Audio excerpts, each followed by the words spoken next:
Creating a productive schedule is the single most important first step that any agent can do to start growing their business.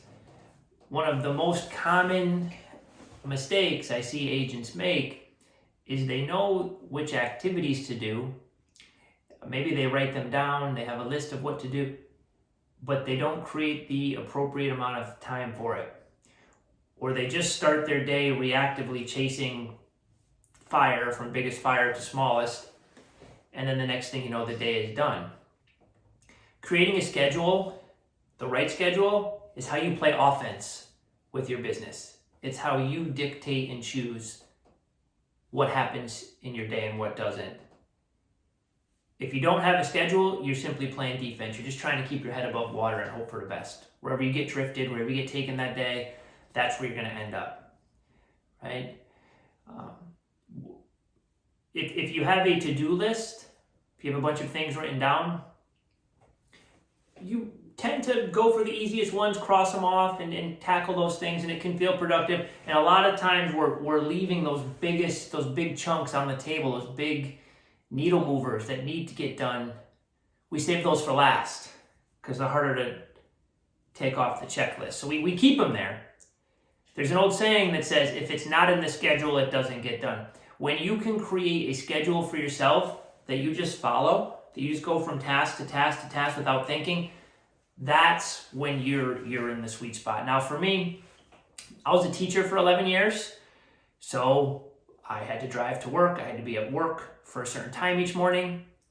I had to prep for a class came in at a certain time. I had to teach a class, a certain predetermined lesson plan at that time.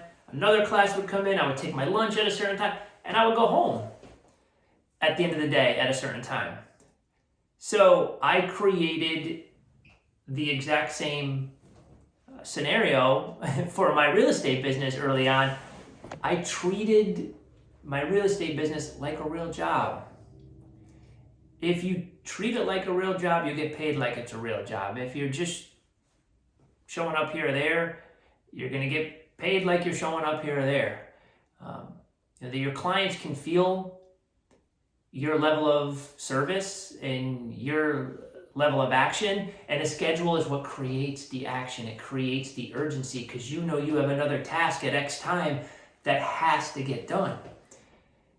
So it's a very powerful thing when you put the right things in motion. The more scheduled you are, the more freedom you have. You can create that work-life balance. You can have time for hobbies and family because that too is scheduled. You have scheduled free time that you can count on for all of those things. A lot of people fear the structure of a schedule because they're afraid it's going to take up all their time. It's the opposite. You never truly get to enjoy your free time if you don't have a schedule. So I'm going to dive in this video. I'm going to dive into all the key components of a successful real estate agent business schedule so you could at least create the map, the floor plan to build off of.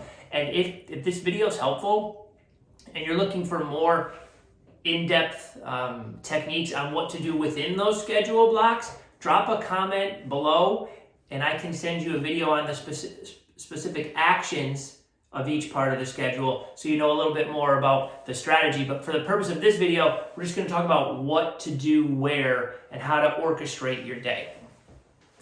All right, great. So what goes in your schedule? The first thing is practice. The greatest athletes, movie stars, musicians of all time all practice. Nobody becomes great by just doing it on game day. Right? Professional athletes spend all week, football players, they spend 6 days practicing, full days, to play 1 3-hour game on a Sunday. 90% of their time is practice, right? Basketball, baseball players, they play more games, obviously. They're spending the rest of the day practicing. They're preparing. Movie stars, they have one role. They're practicing for months, rehearsing, preparing to make that one movie. It's practice. The repetition is what builds the confidence, what makes us great. Most people skip the practice because there's no carrot, there's no apple, there's no immediate from the practice. We want immediate, we want to sale fast, we want a client fast. We're not willing to put in the preparation. When you learn what to say, when you learn how to present in a way that's logical and makes sense and educates, then clients can make decisions. But they're not going to make decisions until you're able to present the information in a way that helps them make the decision, whether you're on a prospecting call or a buyer presentation, listing presentation, etc. Spend some time to practice. So I put 7:45 to 8. For me, I always used 15 to 30 minutes here. Minimum, you want to practice by yourself, reading through the script, saying them out loud. A higher level of practice is just like we're doing here on a video. You can video yourself, and then you can watch it after, right? Presenting the script you're practicing. And the best way to practice is a live role play, where you role play with another real estate agent, someone who's been through it a little bit, and you practice the script, they give you response objections and allow you to kind of feel what that's like. Going through that process each day prepares you for the live work, the live phone calls. Don't skip this step. The second part of your day, from minimum 8 to 10, but I recommend 8 to 11. I've done 3 hours a day for my career of prospecting, because I've always wanted to make sure I didn't leave any room for error. I wanted to have a strong foundation, strong pipeline. But minimum, you have to spend 2 hours here, minimum. Prospecting for listings. We are not searching for buyers here at any level. If a buyer wants to work with you, great. If they come to you naturally, great. Someone you know comes to you, wants to buy. Someone calls a sign of your listing, wants to buy. Help them, great. Obviously pre-qualify, make sure they are ready and qualified. But we're not searching and digging for more buyers. We're not paying for buyer leads. We're searching for listings. What you put into the world comes back, right? So if all of our focus is on finding listings, potential sellers we can help and show value to, that's what's slowly going to come back to us. But it has to be very specific. If we're calling people and asking, hey, who do you know that wants to buy, sell, rent? Like, whoa, like refi, like that's so many things. Nobody can respond to that. Our brain's moving in too many different directions. But hey, I just listed a home over on 123 Banana Street. It's 4 beds, 2 baths. It's listed at $600,000. I was wondering, who do you know that would like to move into the area? That's very specific. Now you're triggering a certain thought in someone's head. Oh, you don't know anyone? Okay, well, I appreciate you thinking about it. Tell me, when do you plan on moving? Right now we're searching for a seller lead. We provided a little value to a neighborhood. We're triggering certain thoughts. Now we're saying something very specific. Who do you know that might be thinking about moving, right? So the specificness of our intention helps us on these calls. But for scheduling purposes, a minimum of 2 hours a day, 5 days a week for prospecting. Now, if you want to build this in or add it after, you need a good 15, 30 minutes for lead follow-up. You have to have every day you have to hit your leads, people that you know are in that frame where they're at least seriously considering it. You have to follow up with them, think about how you can show them value, whether it's on a call, a video text, an email. You got to figure out how you can show them value, how you can educate. And if you've been practicing, you're going to know how to educate. You're going to give them the information they need. So they're either going to say, yes, this is right for me, and no, it's not.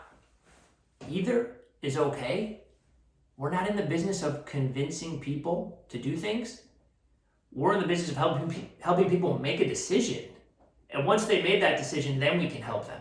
If their decision is not to buy or sell, fine, next, right? We know that. We can keep in touch with them quarterly and give them market updates, but we know they're not on our lead list, someone we're working with right now. So we can put our energy in the right places. So that's lead follow-up. Now for me, I would do 3 hours total. That would be prospecting and lead follow-up all together. If you're only going to do 2 hours of prospecting, I suggest doing at least another 20 minutes or so of lead follow-up, okay? So by 10:30, 11, you've practiced, you've prospected, you've generated business. That's the most important part of your day right there. That part is the untouchable part. So what do we do after that? 11 to 11:30, now we can return our phone calls. This is for admin work. We can return any phone calls that called us during prospecting time. We don't pick up during prospecting, we're prospecting. Now we return those calls and make sure we're dealing with what we have to deal with. What else happens in this time? Well, we're doing admin work. We're negotiating any contracts we have. We're preparing CMAs, right? This is when you do all your making addendums, negotiating inspections, dealing with any appraisal issues. This is when we handle that admin work, okay? 11:30 to 12, give yourself a half-hour lunch break. Make sure you recharge, right? Feel good. After lunch is for appointments. This is for securing the business we've created during prospecting. Now, during my career, I used and continue to use 2 appointment slots, 12:30 and 2. That gives me an hour at a listing presentation. It gives me time to drive to the next listing presentation for an hour. Okay. Now, if you're earlier in your career, you're working buyers, that's part of your business, totally fine. I started my career, obviously I was working with buyers as well. About 70% of my business was listings, 30% was buyers. My first year full time when I did 47 deals. I kept that same schedule. I had 2 appointment slots. And everybody says, well, how did you do that? Not everybody could see houses that time. Not everybody can meet you during those times. If you're doing your job in pre-qualifying each appointment and only working with people who truly have to buy or sell, you'd be surprised at how many of those people will adjust their schedules when you give them the choice. If you just say, hey, when do you want me to come over? Well, now you're at their mercy. They can say, oh, it's Friday night at 7, or Saturday at 1 during your kid's soccer game, right? But if you say, oh, great, I'm excited to meet you. I have a 12:30 on Monday or a 2 o'clock on Tuesday. What works better for you? 80% of the time, they'll pick one of those times, right? Now, what happens the other 20%? Well, Rob, you said 80% of the time. Correct. So the times where people say, oh, I really can't meet you for XYZ, then it's a business decision. Then you can say, okay, is this person ready to buy? Is this a sellable listing? Am I at a point in my business where I want to make this adjustment, right? Then it's your decision. But by having the minimum standards in place, you give yourself the chance to create that freedom and stick to your schedule, okay? Now, if you're really worried about this, you can add an extra appointment slot on there. But remember, you're extending your day here a little bit. And I become very wary of people working more than 40 hours in a work week, not getting the necessary recovery and balance. I don't think that's good.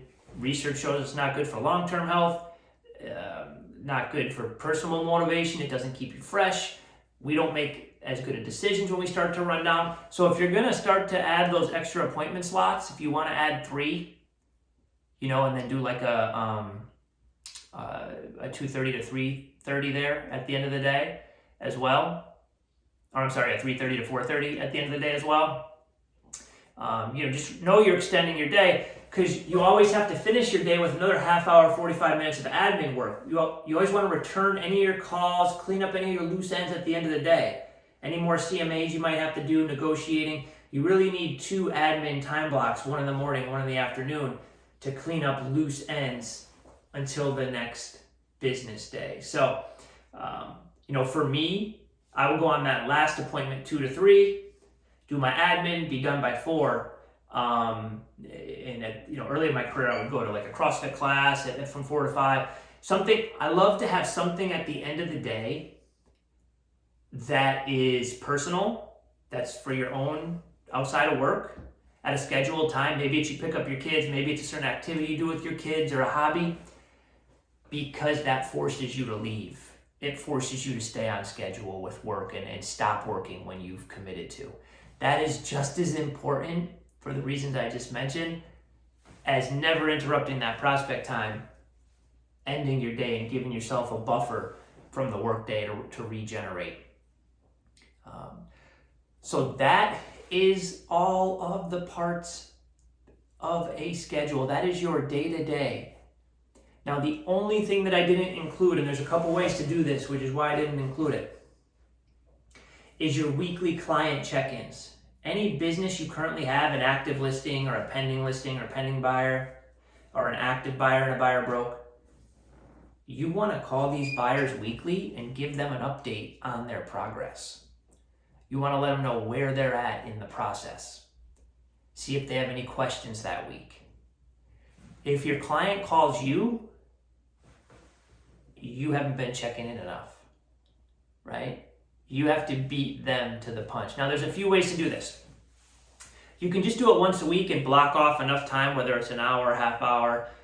There's a point in time where I had, 20 listings early in my career. I would do it all in one day, and I would do it in 2 hours. I'd block 2 hours every week.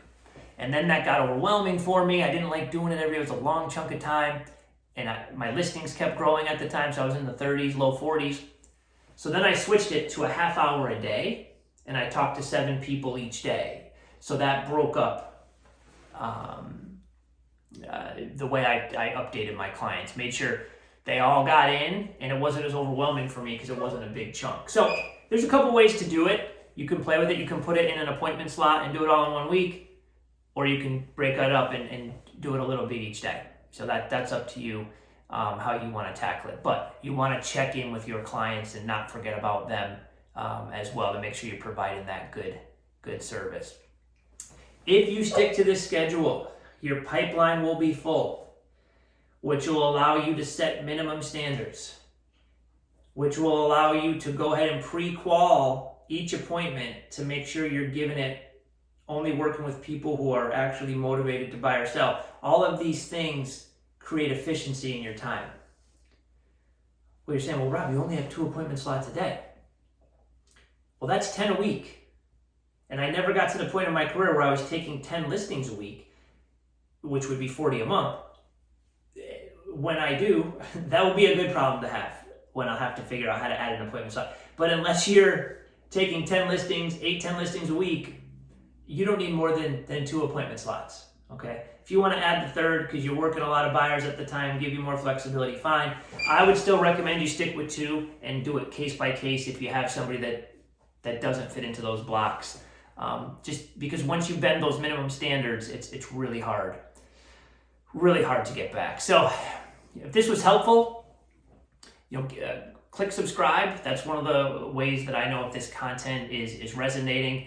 And if you have questions on any of this, please don't hesitate. Text, email, call. We get questions from these videos all the time, and we are always happy to help.